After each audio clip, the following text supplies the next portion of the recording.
Bonjour à tous et bienvenue dans Côté Comics, votre rendez-vous qui se consacre aux comics, mais de côté tout le reste. Vous prenez un comics et vous ne comprenez rien du tout, pas de problème, on est là pour vous. Catwoman, Thor, Chuck Norris, ils vont tous finir par y passer. Mais sans plus tarder, le sommaire. On commencera avec l'actu et les sorties de la semaine avec Julien. Ensuite, une lecture qui scalpe grave sévère avec Thomas, suivi d'un peu de Tortue Ninja pour tout sûr. Julien reviendra pour nous parler kiosque, et enfin nous terminerons comme d'habitude par J'ai une question comics, où nous répondrons à la question d'Oliver Queen, où on parlera un peu série télé. Le sommaire est fait, je passe la parole à Julien. Bonjour à tous, c'est parti pour les sorties et l'actu comics. Dans l'actu comics, le mois d'octobre a marqué le retour de l'incontournable Joker dans l'univers de Batman.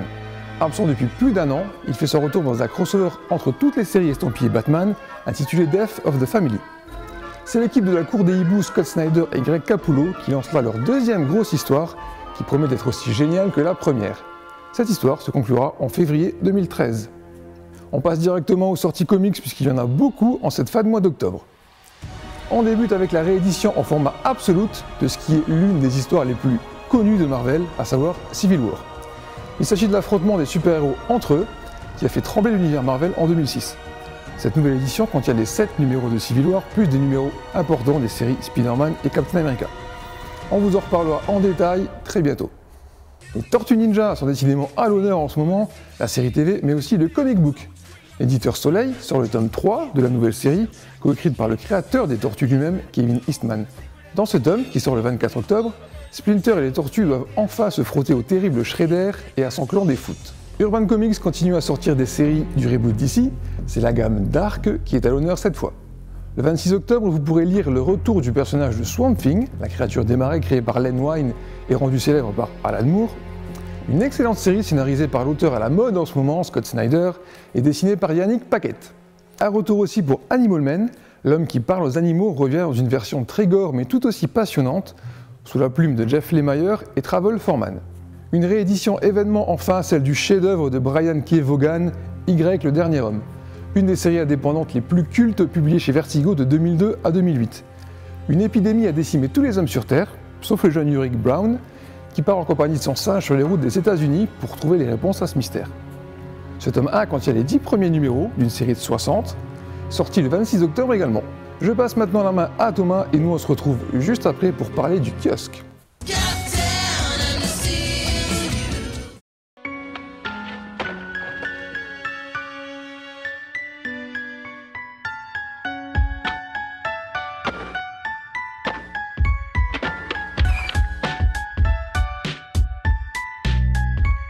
Aujourd'hui, j'ai décidé de vous parler de Scalped,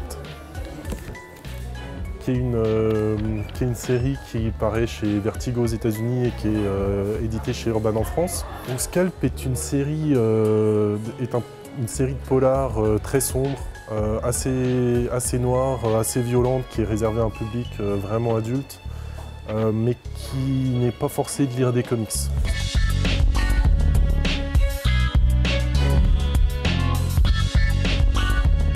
Donc dans cette série, en fait, on va suivre le héros qui est Dashiell Badors, qui va revenir dans sa réserve indienne où il a grandi, après une quinzaine d'années d'absence. Et il va se faire embaucher par Red Crow, qui est le grand Manitou de cette réserve. Et on va rapidement apprendre qu'en fait, c'est un agent infiltré du FBI, qui a été envoyé là pour justement faire tomber ce chef indien qui est à la tête de toutes les magouilles en fait, qui peuvent avoir lieu dans cette réserve.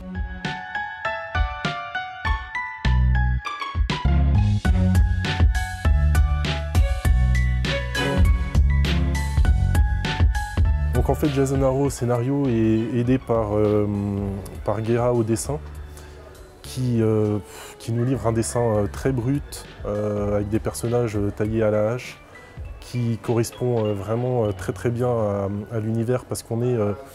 L'histoire se passe dans une réserve indienne comme on peut les imaginer au sens le plus noir, ça veut dire on va voir les problèmes d'alcoolisme, de drogue, de chômage, une violence extrême et en fait ça va être très bien rendu par le dessinateur qui va avoir un dessin très brut, très puissant en fait.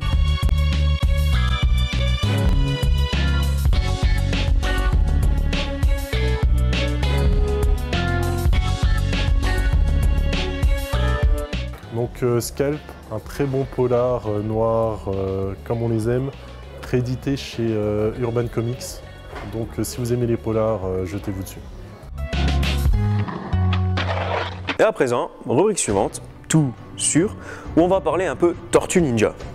Alors pour ceux qui l'ignorent, les Tortues Ninja ne sont pas qu'un jeu vidéo impossible sur NES, un énorme jeu vidéo sur Super NES, un dessin animé déjanté dans les années 90 ou encore des films à qualité variable. Non. L'aventure Tortues Ninja avait débuté dès 1984 et surtout en comics. Je rappelle vite fait l'idée générale, c'est 4 tortues qui ont muté après avoir baigné dans un liquide mutagène et qui ont des noms de peintres de la Renaissance. Il y a Leonardo, il y a Michelangelo, il y a Donatello et il y a Raphaël. Ça fait 4. Sous la direction de Splinter, un rat, ils vont... Ouais, je le tente. Qu'est-ce qui t'arrive? Ah bah je fais le livre et la Tortue Ninja. Ouais, c'est bien ce qui me semblait. Tu peux faire le lièvre ailleurs? Ouais, j'en ai un peu mort là. Merci Julien. Sous la direction de Splinter, un rat, ils vont apprendre les arts martiaux et manger pizza sur pizza pour avoir suffisamment de force pour taper sur le clan du foot, dirigé par leur ennemi principal, Shredder, mais aussi sur d'autres ennemis comme Krang, une sorte de cerveau barbe à papa, ou encore Bip Bop, Rocksteady, Baxter ou le roi des rats pour ne citer que. Le comics a été créé par Kevin Eastman et Peter Laird et ne devait être qu'une parodie de plusieurs comics à la base, notamment de Daredevil. Mais rapidement, la blague devient un projet sérieux, mais il faudra quand même attendre la série animée de 1987 et d'autres produits dérivés pour que le comics sorte enfin de sa carapace et commence à marcher aux États-Unis.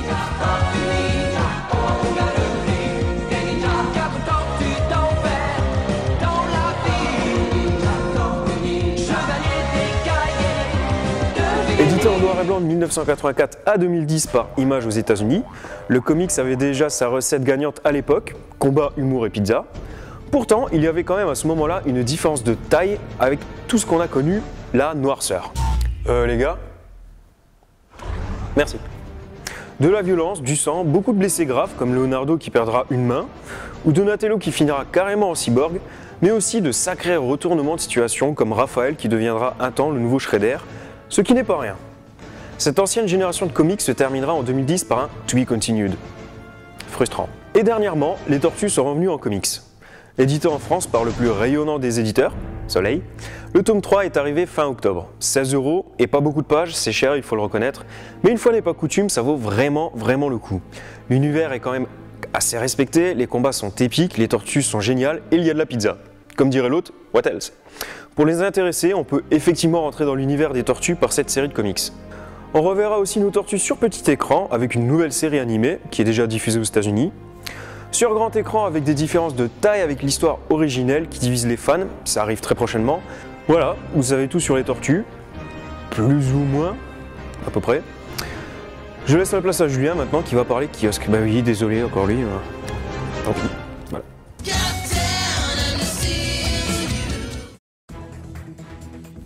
Les comics sont publiés en France sous 2 formats.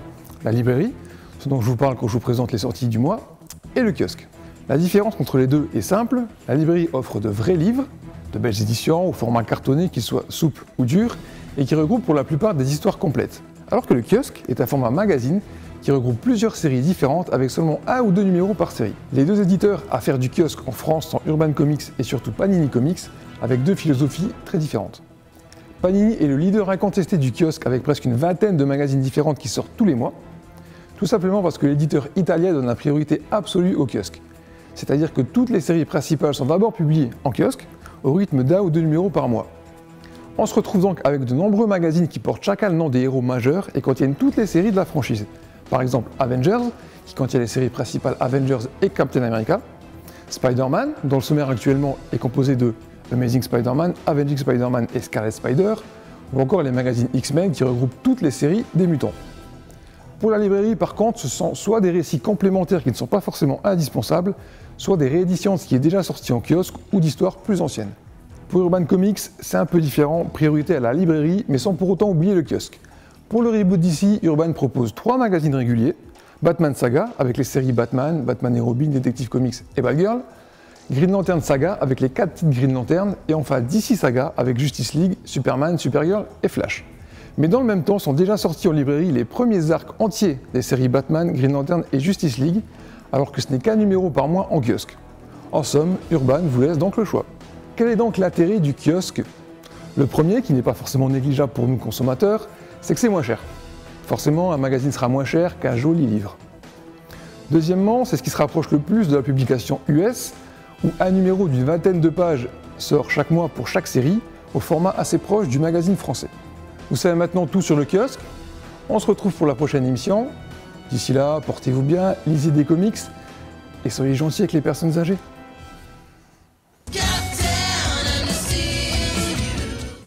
Bon bah voilà, on approche de la fin de notre émission, on passe à notre dernière rubrique, j'ai une question comics, et vous pouvez nous envoyer vos questions à cette adresse, et j'y répondrai. Aujourd'hui, nous allons répondre à la question d'Oliver Queen qui voudrait que l'on parle un peu série télé. Alors je le dis d'emblée, on s'attaque à un gros morceau et on ne pourra pas toutes les faire, alors exit Superman et quelques autres séries, désolé. Les séries les plus connues de l'ancienne génération restent Batman, Hulk et Wonder Woman. Batman, diffusé en 1966 pour un total de 120 épisodes, est très connu pour son second degré et son côté kitsch. On pourrait faire une dissertation rien que sur le générique. Batman était interprété par Adam West et Robin par Burt Ward. La série mettra de nombreux acteurs connus en avant, comme Burgess Meredith, qui jouait le rôle du pingouin, qui tenait également le rôle de Mickey dans la série de film Rocky. Non, pas ce Mickey-là, Alex. De son côté, Hulk a été diffusé entre 1977 et 1982 pour un total de 82 épisodes et 6 téléfilms. Le rôle de David Banner, oui David, pas Bruce, était alors tenu par Bill Bixby. C'était ensuite le très reconnaissable Lou Ferrigno qui prenait le relais lorsque Banner se transformait en Hulk. 1m96 et 15 pots de fond de teint vert par épisode. La série Wonder Woman sera diffusée quant à elle de 75 à 79 pour un total de 60 épisodes. Linda Carter deviendra alors le sexe symbole de toute une génération et l'héroïne préférée des enfants mais aussi des papas. Par la suite, de nouvelles séries télé débarquent, mais à part celles concernant Superman, aucune ne tient réellement la route. En 90, la série The Flash est arrêtée après une saison de 22 épisodes pour coût de production trop élevé. John Wesley Shipp tenait le rôle de Barry Allen, mais on notera également la présence d'autres acteurs connus comme Mark Hamill et Bryan Cranston que l'on ne présente plus. En 1997, un projet Justice League est lancé mais tombe à l'eau tandis qu'en 2002, la série Birds of Prey ou Les Anges de la Nuit ne tiendra également qu'une saison. Dernièrement, 2 autres projets ont également été tentés, l'un sur Aquaman et l'autre sur Wonder Woman, mais aucune série ne verra finalement le jour. Pour ce qui est de l'avenir maintenant, Euro vient de débarquer aux États-Unis suite au succès de Smallville. C'est Stephen Hummel qui tient le rôle titre, 3 épisodes ont été diffusés aux États-Unis et pour l'instant, ça marche plutôt pas mal. Enfin, on notera que suite au succès d'Avengers, une série de Shield est en préparation et le géant vert aura aussi une chance de revenir sur le petit écran courant 2013. Bon bah voilà Oliver Queen, je pense que j'ai fait à peu près le tour et j'espère que tu es satisfait. Si vous avez d'autres questions, n'hésitez pas à me les envoyer et j'y répondrai. Bon, bah c'est terminé pour aujourd'hui, je vous retrouve très... Hey, hey. Wow, on dégage. C'est donc la fin de l'émission. Je vous rappelle que vous pouvez rejoindre notre page Facebook Côté Comics. Merci beaucoup de nous suivre et rendez-vous à la prochaine émission pour des aventures encore plus comics. Ciao ciao.